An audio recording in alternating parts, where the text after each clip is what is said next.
Good evening. मैं नेहा सैनी राजीव गांधी नवोदय विद्यालय कक्षा 12 की छात्रा हूँ। आज मैं आपको बताने वाली हूँ कि जीन क्लोनिंग क्या है। तो जीन का मतलब है किसी डीएनए का वो स्पेसिफिक पार्ट जो कि प्रोटीन्स को एक्सप्रेस करता है। क्लोनिंग मीन्स किसी भी चीज़ की मल्टीपल कॉपीज बनाना, और यहाँ पे हम जीन क्लोनिंग को कह सकते हैं कि जीन की मल्टीपल कॉपीज बन रही है। इसके बाद हम पढ़ते हैं, इसके बाद हम आते हैं कि आखिर जीन क्लोनिंग के लिए जीन कैसे प्राप्त करें। तो उससे पहले हम बात कर लें कि आखिर जीन क्लोनिंग कितने टाइप्स की होती है। जीन क्लोनिंग बेसिकली 2 टाइप्स की होती हैं।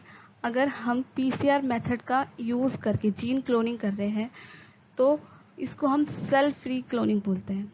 और दूसरी टेक्निक है कि हम हम क्लोनिंग किसी हॉस्ट की बॉडी में कर रहे हैं, तब ये जो क्लोनिंग है इसको हम सेल बेस्ड क्लोनिंग कहते हैं। तो बेसिकली हम यहाँ पे बात कर लेते हैं सेल बेस्ड क्लोनिंग की। तो फिर हम देखते हैं कि आखिर हम क्लोनिंग के लिए सेल डीएनए कहाँ से लें। तो हम किसी भी स्पेसीज की सेल से हम डीएनए ले सकते हैं।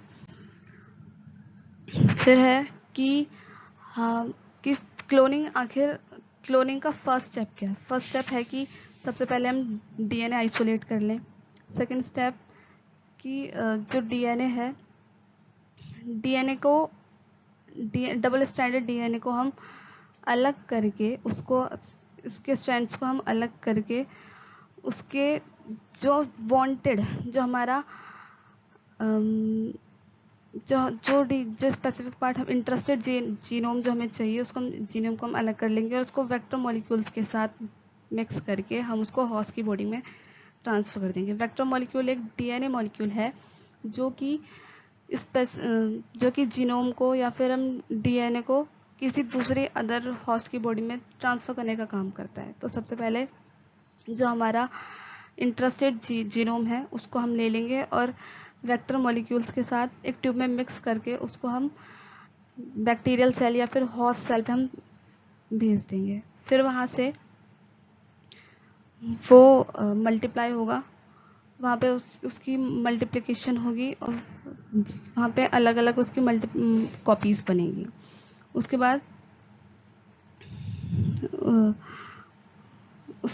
बाद जो हमारा मल्टीप्लाइड डीएनए है उसे हमें उसको आइसोलेट करना है। तो हम उसको हम निकाल के अगर प्लेट में रखते हैं। अगर प्लेट जो है एक एंटीबायोटिक प्लेट है जिसमें कि न्यूट्रिशन के लिए है, और इसमें अगर हम जो मल्टीप्लाइड हमारे रेप्लिकेटेड जो कॉपीज़ हैं उसको हम डालते हैं तो फिर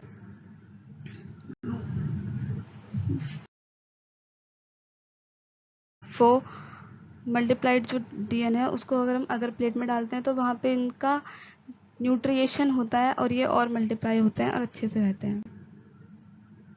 फिर है कि हमें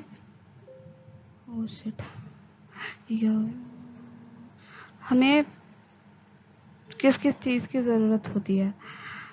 तो डीएनए क्लोनिंग एंजाइम्स में हमें सेलुलेज की रिक्वायरमेंट होती है, काइटिनेज, लाइसोसोम्स, इथेनॉल और डीएनए अपक्षेपण की ज़रूरत होती है। और डीएनए के अदर सोर्सेज जो है वो हमारा सीडीएनए है। सीडीएनए मीन्स डीएनए से जो हमारा आरएनए बनेगा, फिर आरएनए से रिवर्स ट्रांसक्रिप्शन के थ्रू फिर से हमारा डीएनए बनेगा। जीन क्लोनिंग की 3 युक्तियां हैं: रिस्ट्रिक्शन एंजाइम, वाहक, लाइगेज एंजाइम।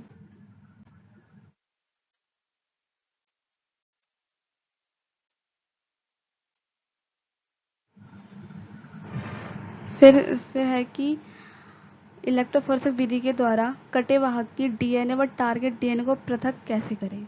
तो सबसे पहले जो हमारी एग्रेस प्लेट है उसको हम आसुत जल में घोलकर गर्म करते हैं। फिर ऐसी 2 प्लेटों के बीच हम विलयन भरते हैं और डीएनए डाइजेस्ट को लोड करते हैं। इसके बाद इसको हम इलेक्ट्रोलाइटिक सॉल्यूशन में डालते हैं। तो कैथोड और एनोड है उससे हम इसमें विद्युत धारा पास करवाते हैं। तो इसकी वजह से क्या होता है कि जो हमारी सेल मेम्ब्रेन है वो थोड़ा डिसॉल्व हो जाती है और इजीली डीएनए इसमें रेप्लिकेट हो सकता है।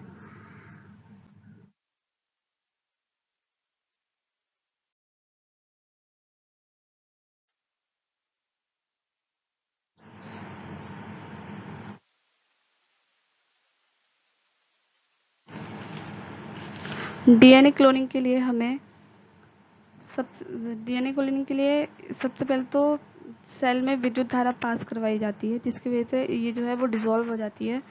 और ये जो डीएनए क्लोनिंग होती है वो जीव के गर्भ में ही होती है। इसके बाद जो हमारा निषेचन भ्रूण है उसको फीमेल की बॉडी में ट्रांसफ़र किया जाता है, और वहीं पे ताकि जो हमारे जो जीनोम है, जो जीन हमने जो जीन हमने फीमेल की बॉडी में ट्रांसफ़र किया है उसको प्लेसेंटा के थ्रू ठीक अच्छे से उसका न्यूट्रिशन हो सके। क्लोनिंग के लिए जीन को भ्रूण के अंदर ही डाला जाता है, किसी मशीन में नहीं डाला जाता है, फीमेल गर्भ में ही रखा जाता है। और क्लोनिंग के लिए परंपरागत रूप से भ्रूण क्लोनिंग या फिर ट्विनिंग पद्धतियाँ का उपयोग किया जाता है। इसके द्वारा जीवों की कोशिकाओं का उपयोग कर उसके नाभिक द्वारा प्रतिरूप तैयार किए जाते हैं। सबसे पहले जो डीएनए क्लोनिंग की थी वो इयान विल्मट ने की थी, और जो हमारा फर्स्ट क्लोन्ड एनिमल है वो एक शिप है जिसका नाम डॉली है।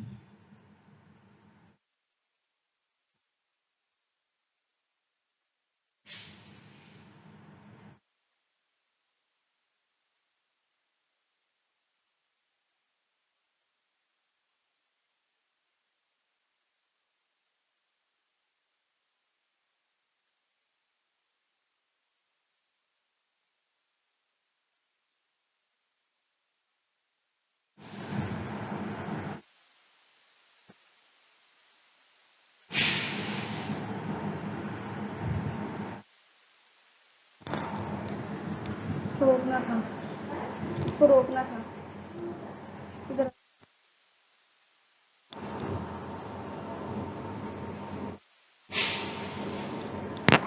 वीडियो चल रही है, रिकॉर्डिंग चल रही है, और इसको रोकना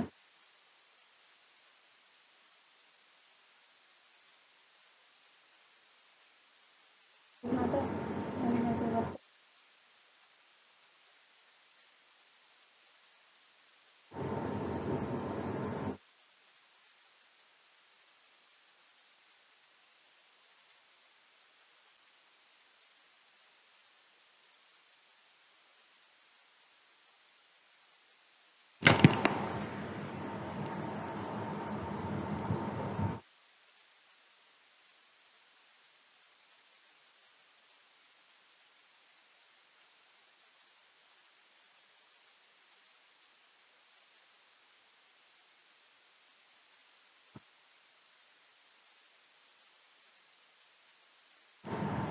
क्या करो।